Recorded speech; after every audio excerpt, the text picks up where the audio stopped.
Hello दोस्तों, I am Hari Singh, belong from Lucknow, Uttar प्रदेश।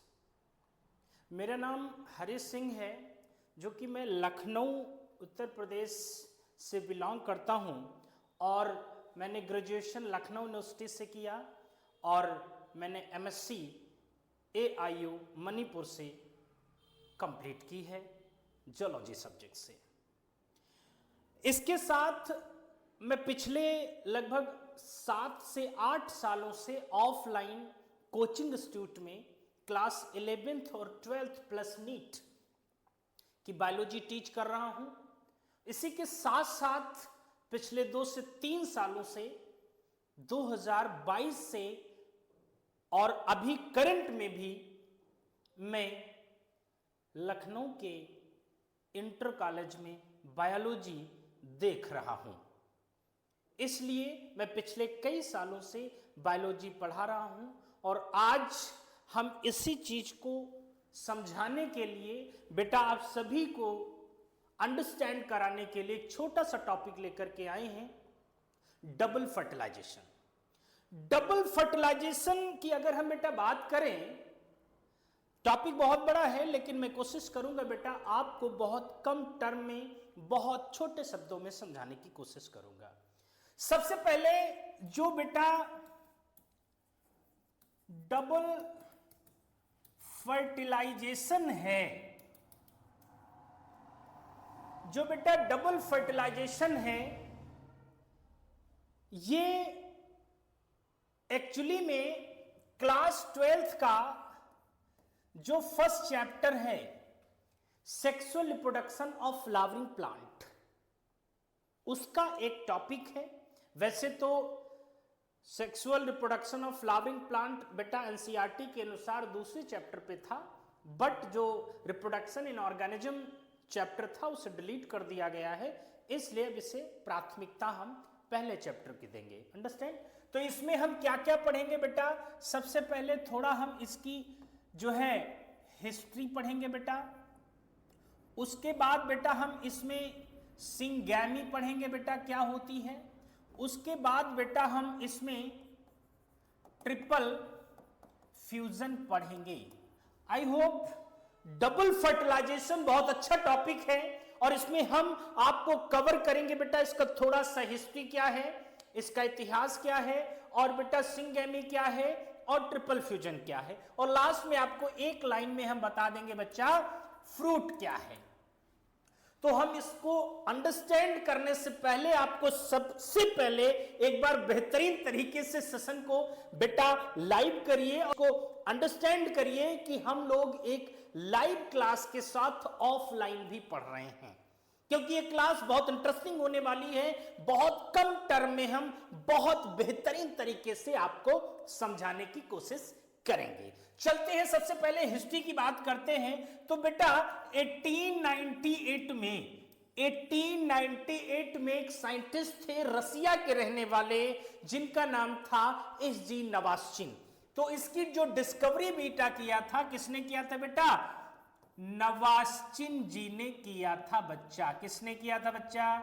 नवास्चिन जी ने 1898 में डिस्कवरी किया था। वो भी कहां किया था साहब?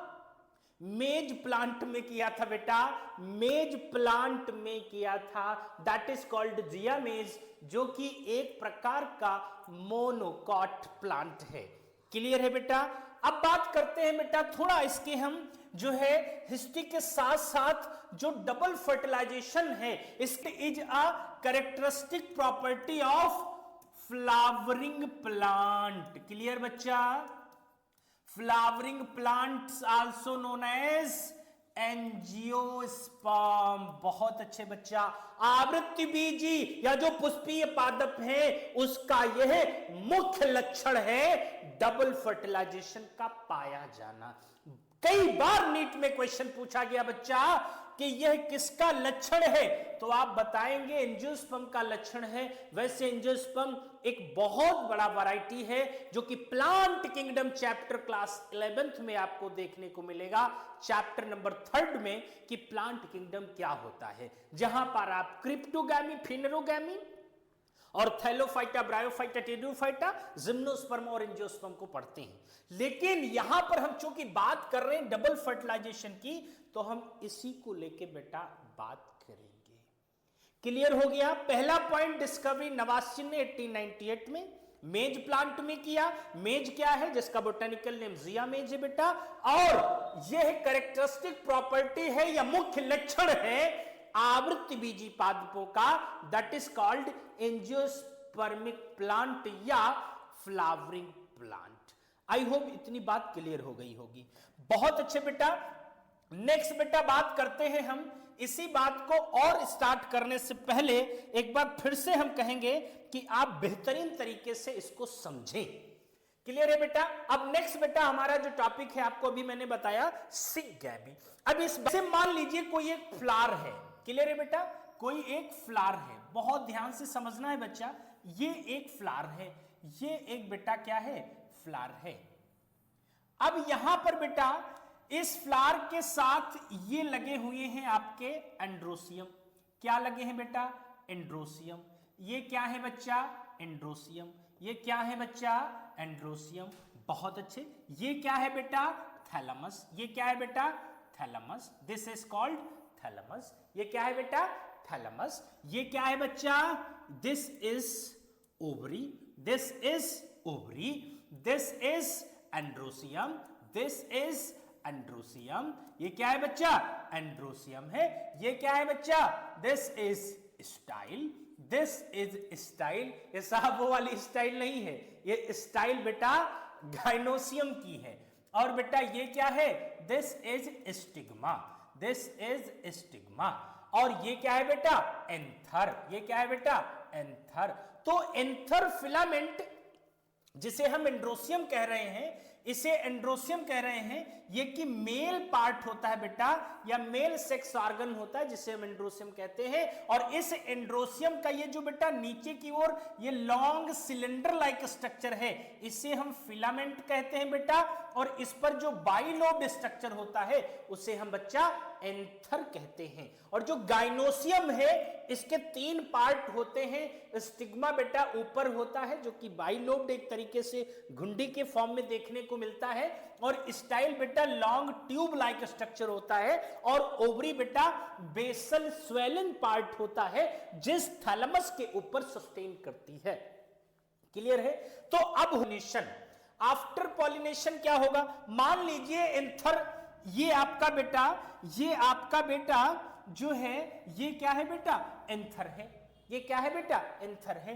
एंथर से पॉलिनेशन मतलब जो पोलन ग्रेन होगा वो पॉलिनेशन के द्वारा क्या करेगा? इससे जो है बेटा स्टिग्मा के ऊपर विड्रॉ हो जाएगा।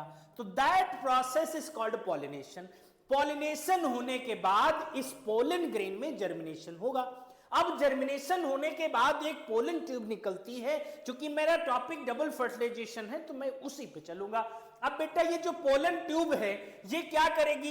ये जो बेटा स्टिग्मा है और स्टिग्मा के बाद जो स्टाइल है और इसी स्टाइल के नीचे ओवरी है बेटा। अब ये पोलन ग्रेन जो है यहां पर होगा बच्चा, पोलन ग्रेन स्टिग्मा के ऊपर होगा बेटा। अब इस पोलन ग्रेन में जब जर्मिनेशन होगा तो इससे एक पोलन ट्यूब निकलेगी बच्चा। क्या निकलेगी बच्चा?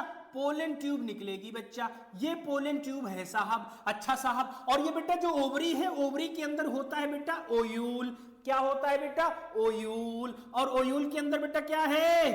बोलो बच्चा। एम्ब्रियोसैक है साहब। और क्या है साहब? एम्ब्रियोसैक है साहब। ये है एम्ब्रियोसैक। थोड़ा समझने के लिए एम्ब्रियोसैक को बेटा मैं बाहर से अलग बना लेता हूं। बहुत अच्छे बेटा। एम्ब्रियोसैक जो बाहर से मैंने बनाया बेटा, इसके पास स्पेशल फीचर के कुछ सेल्स होती हैं। ये बेटा जो 3 सेल ऊपर दिख रही हैं दैट इज कॉल्ड एंटीपोडल्स। इनको हम क्या कहेंगे? एंटीपोडल्स। और बेटा नीचे की ओर जो 3 सेल होती हैं इसमें सिनर्जिड सेल और एग सेल दोनों आपस में लगी होती हैं। तो इस सेंट्रल सेल को हम कहते हैं बेटा एग सेल। क्या कहेंगे साहब? Egg cell. और इस वाली सेल को हम कहते हैं बच्चा सिनर्जिड। क्या कहते हैं बच्चा? सिनर्जिड कहते हैं। अब बहुत ध्यान से सोचना बेटा, जो सिनर्जिड टाइप के सेल है ये polar nuclei that is called micropylar reason पे होता है। ये बहुत कॉमन क्वेश्चन है जो कि नीट में क्वेश्चन पूछा गया कि सिनर्जिड सेल और एग सेल किधर पाई जाती है, तो 60% एंजियोस्पर्म में माइक्रोपाइलर इंड की तरफ पाई जाती है और जो एंटीपोडल होता है वो चलाजल इंड की तरफ पाया जाता है। और इसीलिए बहुत कॉमन क्वेश्चन पूछा गया कि यहां पर 60% एंजियोस्पर्म में पोरोगैमी होता है जो कि माइक्रोपाइलर रीजन की वजह से होता है। आई होप डन, क्लियर है ना बेटा? अब यहां पर जो एग सेल है और सिनर्जिड सेल है, इन दोनों को मिला के हम कह देते हैं बेटा एग ऑपरेटस। क्या कह देते हैं बेटा? Egg apparatus. और बेटा यहां जो एग ऑपरेटस है, इसी चीज को बेहतर समझने के लिए हमने एक एम्ब्रियो सैक अलग से बना दिया। यहां ओव्यूल के अंदर से क्या लिया हमने? एम्ब्रियो सैक, और उसको अलग से ड्रॉ कर दिया। तो यहां पर आपको भी 6 सेल दिखाई दे रही होंगी और इसके सेंटर में एक होता है nucleus that is called polar nuclei, या इसी का नाम सेंट्रल न्यूक्लियाई कहा जाता है बच्चा। तो यहां पर बड़ी इंटरेस्टिंग बात यह है कि जो पोलर न्यूक्लियाई है ये डिप्लॉयड है। ये कैसा है बच्चा? डिप्लॉयड है। और ये सारी की सारी सेल कैसी हैं? हेप्लॉयड है। और ये सारी की सेल कैसी हैं? हेप्लॉयड है बच्चा। इसका मतलब ये हुआ कि एक एम्ब्रियो सैक में टोटल नंबर ऑफ सेल कितनी हो जाएंगी? 3, 3, 6 और 7 सेल। और न्यूक्लियस कितने हो जाएंगे बेटा? 8 न्यूक्लियस हो जाएंगे। आप उठा के देख लीजिए नीट के पीवाईक्यू में 10 बार क्वेश्चन पूछा गया कि एम्ब्रियो सैक का कितना न्यूक्लियस और कितना सेल होता है। तो 7 सेल्ड और 8 न्यूक्लिएटेड स्ट्रक्चर एम्ब्रियो सैक होता है। जो एम्ब्रियो सैक किसका कैरेक्टरिस्टिक फीचर है बच्चा? एंजियोस्पर्म का कैरेक्टरिस्टिक फीचर है। आई होप डन हो गया होगा इतना पॉइंट बेटा। नेक्स्ट अब हमने कहा कि साहब ये जो पोलन ट्यूब है बच्चा, ये जो पोलन ट्यूब है बच्चा, इसी बात को आगे और बेहतरीन तरीके से समझते हैं बच्चा। इसी बात को और बेहतरीन तरीके से समझते हैं बच्चा। देखो बच्चा, हमने कहा, हमने क्या कहा साहब? इधर देखो बच्चा, इधर देखो बच्चा, नहीं कहीं जाने की जरूरत नहीं है। ये जो पोलन ट्यूब है बच्चा, इसी पोलन ट्यूब में है न्यूक्लियस। कौन से न्यूक्लियस है? वो बापी न्यूक्लियस। सॉरी, यहां पर 2 क्या है बेटा? ये 2 क्या है बेटा? ये मेल गैमीट हैं, ये मेल गैमीट हैं, ये मेल गैमीट्स हैं। और एक क्या है बेटा? वेजिटेटिव न्यूक्लियस है, वेजिटेटिव न्यूक्लियस है, वेजिटेटिव न्यूक्लियस है। तो यहां एक होगा वेजिटेटिव न्यूक्लियस और 2 होंगे मेल गैमीट। ये कहां होंगे बच्चा? ये पोलन ट्यूब में होंगे साहब। कहां होंगे बच्चा? पोलन ट्यूब में होंगे साहब। अब देखो बेटा, अब देखो बेटा, बड़ा इंटरेस्टिंग क्वेश्चन है यहां पर, 100% नीट में फंसेगा बच्चा। इधर देखो बच्चा, इधर देखो बच्चा, ये कोई जाने की जरूरत नहीं है। सभी लोग बैठो यहीं पर, कोई कहीं नहीं हिलेगा, कोई कहीं नहीं हिलेगा, सभी का आंसर यही आएगा। देखो कैसे आएगा। अब यहां करना क्या है बच्चा? ये जो 2 मेल गैमीट हैं और जो वेजिटेटिव न्यूक्लियस है, ये पोरोगैमी। बड़ा इंटरेस्टिंग क्वेश्चन है कि पोरोगैमी एंजियोस्पर्म का कैरेक्टरिस्टिक फीचर है। पोरोगैमी के में क्या होगा बेटा? ये जो सिनर्जिड सेल है और एग सेल है, इसके सेंटर से पोलन ट्यूब अंदर इंटर कर जाएगी। बड़ा अच्छा क्वेश्चन है। This is called पोरोगैमी। वैसे तो कई तरीके से देखा गया, पोरोगैमी, मीजोगैमी और चलाजोगैमी। अब ये जो बेटा पोलन ट्यूब है जब इंटर कर जाएगी तो यहां पर क्या होगा बेटा? पोलन ट्यूब रैप्चर कर जाएगी due to some lysogenic enzymatic reaction due to presence of Golgi complex. और जितने भी मूवमेंट करने वाले सेल ऑर्गेनेल होते हैं या कोई भी ऐसा स्ट्रक्चर होता है, सब कहीं बच्चा गोल्जी बॉडी का हाई कंसंट्रेशन पाया जाता है, जैसे क्रोमोसोम ऑफ मेल स्पर्म और root tip of plant root. Clear है ना बेटा? अब यहां देखो बेटा, यह जब रप्चर हो जाएगी तो यहां से तीनों गैमीट फ्री हो जाएंगे from the inside of embryo sac. वैसे एनसीईआरटी में लिखता है कि this nucleus are free in the cytoplasm of synergid. NCERT की लाइन है। अब यहां पर देखो, जो दो मेल गैमीट होंगे इनका साइज छोटा होगा, और जो वेजिटेटिव न्यूक्लियस होगा इसका साहब साइज बड़ा होगा। हमेशा सिक्योरिटी गार्ड का साइज बड़ा होता है साहब। क्लियर है ना साहब? और मैडम साहब पतली पतली साहब, हटो मैम आई, हटो डॉक्टर साहब आए साहब, क्योंकि आप सभी लोग भविष्य में डॉक्टर बनने वाले हो बेटा, तो आपके आगे पीछे भी सिक्योरिटी लगेगी। तो हमेशा सिक्योरिटी में उसी का सिलेक्शन होता है जो फिट होता है। और ये हम थोड़ी कहने साहब, डार्विन भी कहा करते थे जो फिट है वो हिट है, अदरवाइज डिलीट है। अब इधर देखो बेटा, अब यहां जो दो मेल गैमीट हैं इन्हीं का काम है, और वेजिटेटिव न्यूक्लियस का कोई काम नहीं साहब। मैम साहब, डॉक्टर साहब, साहब बैठ गए, अब बेटा सिक्योरिटी गार्ड साहब फिर बाहर जा रहा है, उसका कोई काम नहीं। तो after entry of vegetative cell, अब ये वेजिटेटिव सेल क्या करेगा? डिजनरेट कर जाएगा, और जब डिजनरेट कर जाएगा बच्चा, जब डिजनरेट कर जाएगा तो दो मेल गैमीट बचेंगे बेटा, दो मेल गैमीट। अब इसमें क्या होगा बेटा? एक मेल गैमीट इसका किसके साथ फ्यूज करेगा? पोलर न्यूक्लियाई के साथ फ्यूज करेगा। तो यहां पर हम लिखेंगे single male gamete, single male gamete, single male gamete. ए बेटा, single male gamete fuses with, किससे फ्यूज करेगा? Polar nuclei. पोलर न्यूक्लियाई साहब कैसा है? 2n है बच्चा। अब 2n और n बन जाएगा 3n, that is called triple fusion. क्या कहेंगे बच्चा? That is called triple fusion. Fusion, this is triple fusion. Clear हो गया बेटा? बहुत अच्छे बेटा, बहुत अच्छे बेटा, बहुत अच्छे बेटा, बहुत अच्छे बेटा। प्लीज सभी लोग नोट करें और यहीं पर पढ़ें, और कल मैं क्लास में इसे देखूंगा भी। इस चैप्टर के साथ इस टॉपिक को क्लियर करने के बाद देन नेक्स्ट टॉपिक को कवर करेंगे। इसलिए लिखना भी है, इसे समझना भी है। कोई डाउट हो फेस टू फेस पूछो। अच्छा साहब, तो फ्यूजन क्या है? क्लियर है बेटा? ट्रिपल फ्यूजन डन, बहुत अच्छे। लेकिन इंटरेस्टिंग बात यह है, ये ट्रिपल फ्यूजन का जो प्रोडक्ट होगा वो होगा पेन। क्या होगा साहब? पेन का मतलब पेन नहीं साहब, एनसीईआरटी लिखती है प्राइमरी इंडोस्पर्म न्यूक्लियस। तो ट्रिपल फ्यूजन का जो प्रोडक्ट होगा, जो ट्रिपल फ्यूजन का प्रोडक्ट होगा वो प्राइमरी इंडोस्पर्म न्यूक्लियस होगा। दैट इज इंडोस्पर्म होगा बेटा, दैट इज इंडोस्पर्म होगा बेटा। और जो इंडोस्पर्म है, जो इंडोस्पर्म है, जो इंडोस्पर्म है बेटा, वो कैसा है? 3n है साहब। कैसा है? 3n है। और इसका काम क्या होगा अभी हम बताएंगे। वैसे तो इसका काम साहब एम्ब्रियो को न्यूट्रिशन देना है। क्लियर है? अब दूसरा पॉइंट, ये जो बचा हुआ रेस्ट न्यूक्लियस है बच्चा, ये जो बचा न्यूक्लियस रेस्ट है, ये भी मेल गैमीट होगा, ये भी मेल गैमीट होगा। और ये मेल गैमीट जो होगा बेटा, ये भी हेप्लॉइड होगा। ये किसके साथ फ्यूज कर जाएगा? एक सेल के साथ फ्यूज कर जाएगा बच्चा। एक सेल कैसी है? हेप्लॉइड है। तो एक n ये और एक n ये मिलके बन जाएंगे 2n, और that condition is called syngamy. I hope clear हो गया होगा सिंगैमी क्या है और ट्रिपल फ्यूजन क्या है। और इस सिंगैमी को आप फर्टिलाइजेशन भी कह दो, कोई डाउट नहीं, क्योंकि फर्टिलाइजेशन कोई कंफ्यूजन नहीं होनी चाहिए। फर्टिलाइजेशन का मतलब ही यही होता है कि अगर गैमीट है तो हेप्लॉइड 100% होंगे, क्योंकि मियोसिस होता है और गैमीट के आपस में फ्यूजन से साहब जाइगोट ही बनता है। क्लियर है बच्चा?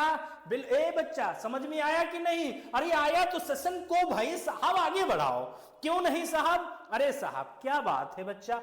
अब ये जो जाइगोट है बेटा, ये जाइगोट बनाएगा एम्ब्रियो। क्या बनाएगा साहब? एम्ब्रियो। आई होप इतनी बात समझ। अब ये जो एम्ब्रियो है, इसी एम्ब्रियो को न्यूट्रिशन देने का काम कौन कर रहा है? एंडोस्पर्म कर रहा है साहब। तो अब देखो यहां पर सिंगैमी भी हो गया और ट्रिपल फ्यूजन भी हो गया। क्लियर है ना इतनी बात? अब बड़ी अच्छी बात यह है कि सिंगैमी और ट्रिपल फ्यूजन अगर दोनों हो जाए तो एक सीड भी बन जाता है और एक final product that is fruit बन के तैयार हो जाता है। लेकिन हमारा टॉपिक तो डबल फर्टिलाइजेशन था, वो और सिंपल, इधर आओ इधर आओ इधर आओ, हम आगे नहीं बताएंगे, टॉपिक तो बहुत बड़ा है। अब इधर देखो, अगर किसी भी एक एम्ब्रियो सैक में, बात समझ में आ रही, अगर किसी एक एम्ब्रियो सैक में when a triple fusion and syngamy occur at an embryo, oh God, अगर ट्रिपल फर्टिलाइजेशन या ट्रिपल फ्यूजन और सिंगेमी एक ही एम्ब्रियो, डबल फर्टिलाइजेशन, बात समझ में आई कि नहीं आई? हमने कहा हिस्ट्री, एक बार क्विक रिवीजन, हिस्ट्री में हमने बताया नवासिन ने डिस्कवरी किया 1898 में मेज प्लांट में, जिया मेज उसका बोटेनिकल नेम है बच्चा। उसके बाद ये हमने कहा एंजियोस्पर्म का कैरेक्टरिस्टिक फीचर है, ये इसका मुख्य लक्षण है फ्लावरिंग प्लांट का। उसके बाद हमने कहा आफ्टर पॉलिनेशन, जब पोलन ट्यूब से जर्मिनेशन के द्वारा पोलन ट्यूब निकलती है बेटा, पोलन ट्यूब से जो मेल गैमीट थे वो 2 थे और एक वेजिटेटिव न्यूक्लियस था। अब एक उसका जो मेल गैमीट है बच्चा, वो पोलन न्यूक्लियाई के पास जाएगा और ट्रिपल फ्यूजन होगा, जिसे हम इंडोस्पर्म के नाम से जानेंगे। और इंडोस्पर्म के बाद जो रेस्ट, जो एक मेल गैमीट बचा है, वो बेटा कहां जाएगा? एग सेल के पास जाएगा और एक न्यूक्लियस से इसका फ्यूजन एग सेल से होगा, जो कि जाइगोट बनाएगा और ये जाइगोट आगे चल करके एम्ब्रियो में कन्वर्ट हो जाएगा और इसी एम्ब्रियो का न्यूट्रिशन बेटा लालन पालन इंडोस्पर्म करेगा। लेकिन अगर एक ही जो है एम्ब्रियो सैक में सिंगैमी और ट्रिपल फ्यूजन दोनों एक साथ हो जाए तो इस प्रोसेस को डबल फर्टिलाइजेशन कहते हैं बच्चा। आई होप आपको डबल फर्टिलाइजेशन बहुत अच्छा क्लियर हुआ होगा। नेक्स्ट क्लास में हम लोग डिस्कस करेंगे डिटेल में इंडोस्पर्म और एम्ब्रियो क्या होता है। आई होप आपको बहुत अच्छा लगा होगा बेटा क्लास को समझ करके। और नेक्स्ट क्लास में हम लोग पढ़ेंगे इंडोस्पर्म क्या होता है, किस तरीके से न्यूट्रिशन एम्ब्रियो को देता है, और उसके बाद हम लोग पढ़ेंगे एम्ब्रियो, और उसके बाद फाइनली फ्रूट, जो कि आप लोगों ने देख ही लिया। फाइनली साहब फ्रूट, क्या बात है। आज के लिए इतना ही। बहुत बहुत बहुत बहुत धन्यवाद।